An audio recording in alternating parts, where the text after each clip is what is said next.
It's Conduit News Radio with Paul Harrell. All right, hey, welcome, folks. I'm telling you, it's crazy. The news cycle right now is absolutely nuts. It's crazy. If you're in my line of work, you've got plenty to talk about. Here to talk a little bit more with us this morning, we've got State Representative Aaron Pilkington on the line. Aaron, thanks for coming back on the show, sir.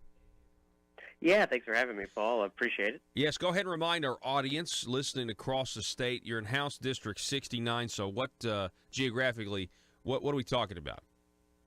Sure. So House District 69 is all of Johnson County, and it's a little bit of Pope County as well. So the London part of Pope County is in my district. Well, let me start out and ask you this.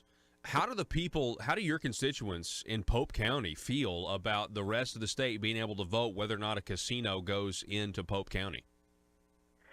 So I will tell you this, they are not happy about it. When I'm out knocking doors, that's like the number one issue that gets brought up, and I would say overwhelming majority is very much against it.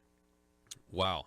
Well, are there any plans? I mean, because I got to tell you, Aaron, I think this thing's going to pass.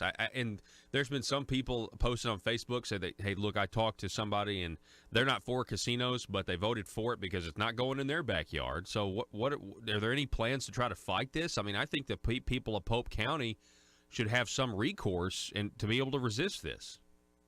Oh, yeah, I agree 100%. And from my understanding that the county judge and the mayor are able to block it if that's correct, because they have to sign off on it. So that's why, I mean, it just shows your local elections are even more important now than they've ever been before, because, I mean, that's someone who's going to determine what's going on in Pope County. So, yeah. You know, that's why it's, important to really listen to your candidate to know who's against it and who's, if you're against it, because that could be your last best hope is making sure that you've got a public official there who's going to stand up for you and what's best for Pope County. Yeah. We're talking with State Representative Aaron Pilkington. Aaron, I guess the last election cycle, you were running against an incumbent, and now you are an incumbent, and you were able to successfully, the Republican Party, you were able to successfully turn your district red, and I know you want to keep it that way. So, talk a little bit about the importance of these midterm elections, not only locally, but what's going on, what do we see nationally? Oh, yeah. Well, I mean, they're so important, and the reason why is because, you're determining the legislator in Arkansas as well as federally, and, they're the ones who create laws and create budgets, and so, creating real government change, starts with the pocketbook. And so, making sure that we have good conservatives in office who are going to make sure that we're, fiscally conservative is what we need to do, and you can't take the eye off the ball right now and let a bunch of people get into office who are just going to go on a spending spree. And to be honest, that's what, a lot of these liberal Democrats are saying around the country and around even Arkansas. They're going around saying they want to spend money on this, spend money on that, and then you go, well, hold up. I mean, how are you going to pay for this? Some of them are honest and say, well, we need to raise taxes. Some of them aren't honest. They'll beat around the bush, but it's really important that people pay attention and know what's going to happen if they let some of these people into office, because it's not going to be anything good. Mm-hmm. Yeah, I've been telling people, because I think as far as our federal delegation goes here in Arkansas, now we shouldn't take anything for granted, and voter turnout is really high, but I've been telling Arkansans just, hey, you need to call your relatives if they're going to vote Republican, and if they're in these other states, you need to just call everybody, make sure everybody gets to the polls. We got plenty of time. And what's crazy is if you look at some of those numbers across the country, normally, the Democrats, they turn out in the early vote, and a lot of times historically that's where Republicans are really hurting. A lot of times people have told me, they've been like, hey, early vote is when the other side has a lot of time to cheat and voter fraud and everything else. But right now, you look at some of these states, and Republicans are outpacing the Democrats in early voting, and it's really, I think, making the Democrats pretty nervous right now.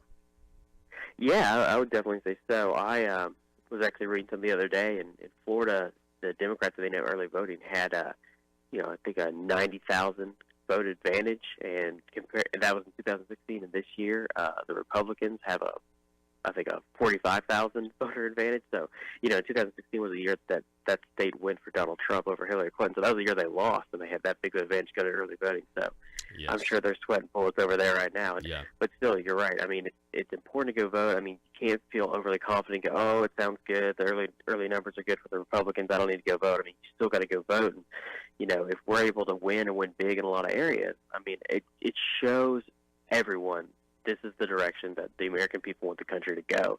And, you know, elections matter, and people listen to elections. And, you know, we're going to show the country, really, you know, this is the direction that we as the majority of Americans want to go. And so that's why it's so important to go out and be heard, because the louder we can be with a bigger victory, the more people are going to listen and go, okay, that's the direction the American people want. Yeah. No, I think you're right. And, you know, we're talking with State Representative Aaron Pilkington. You mentioned as you go, you know, door to door, you're talking with constituents, you're asking for their vote. That the casino measure number one thing on their mind, and that's understandable because it affects them specifically. Are there any other issues that they're really, really passionate about right now? Well, Paul, I'll tell you one thing they're really passionate about is Robocop. It's probably the one thing that they're annoyed about with the most when I get talk to constituents. But you know, that's unfortunately that's something that needs to be done with through the AG's office or federally. Yeah. But you know, a lot of people, it's the same issues I heard 2 years ago. I mean, they want Arkansas to be a better place for business to happen. You know, they're tired of us being ranked last in all these categories. They look over, they see the growth that's going on in Tennessee and the growth that's going on in Texas, and you know, they go, you know, why isn't that not us? And when I tell them, you know, I think we need to do more to make sure that we're spending less as state government and do more to lower the tax burden on our citizens so that we can compete with states like that. You know, I mean, that really resonates with a lot of people because, you know, they know it's either catch up or get left behind. And I think Arkansans are tired of feeling like they've been left behind. I think for a long time they felt like there's nothing they can do. And, you know, the economy's growing here in Arkansas, and I think a lot of people go, okay, let's build on our success. Let's not rest on our laurels. And so that's something I think they're just, you know, a lot of people are still, you know, hey, we realize there's a lot more work needing to be done, and they want to see it happen. Yeah, and I agree with that. I think there is a lot more work to be done. And that actually kind of brings us back to the casino issue, in my opinion, Aaron. Do you think that you know, I know they're going to say, well, the casinos will bring in more revenue to the government, but will that be good for the people? I mean, there's a lot of people that, you know, gambling ruins their lives in a lot of ways. Yeah, and I think, too, there's, you know, the amount of tax that's going to be brought in is something I think that's very attractive for people who want to vote for it. But, you know, I think, too, you have to look at, you know, where are the additional costs of the community that are going to be incurred by something like this going in. And, you know, that's something a lot of times people don't think about. And so I think it's really important for people to go and look at the facts and, you know, read articles saying, you know, about what happened to communities when casinos came in.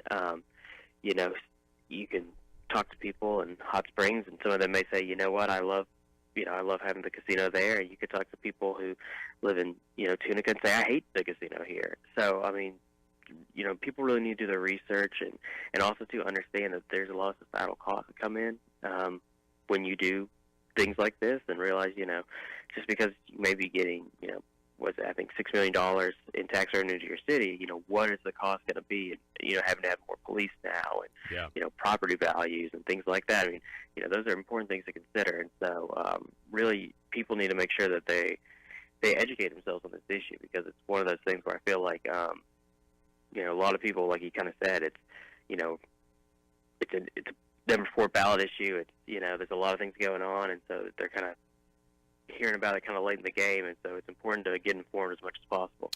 State Representative Aaron Pilkington, I wish you the best of luck in your re-election, Republican Aaron Pilkington, and I really appreciate you coming on and sharing your thoughts with us this morning. Yeah, no problem. Thanks, Paul, for having me on anytime. All righty. Be safe, sir. Folks, that issue, the casino issue he was just talking about, is issue number 4 on your ballot, issue number 4. So if you want casinos, there. If you want to vote against it, it's issue 4. And I mean, I'm just telling you right now, I would not want. Say, I live in northeast Arkansas. I would not want someone in Pope County to be able to vote to put, a casino in northeast Arkansas. And there's actually there's going to be one coming here. I mean, they're going to put one in West Memphis. They're going to put one in West Memphis or a full casino. I mean, there's already Southland, and Southland is already in West Memphis, but they're going to expand it, And here's the thing. I mean, I don't think that I think this is a sovereignty issue. He mentioned the societal costs. It's something that we definitely need to be aware of. We don't need to just flippantly vote for this because it's not going to go in our backyard. I don't think that's considerate. That's certainly not treating your neighbor the way you would like to be treated. And so maybe we should try to vote, for or against this thing with that in mind at the very least.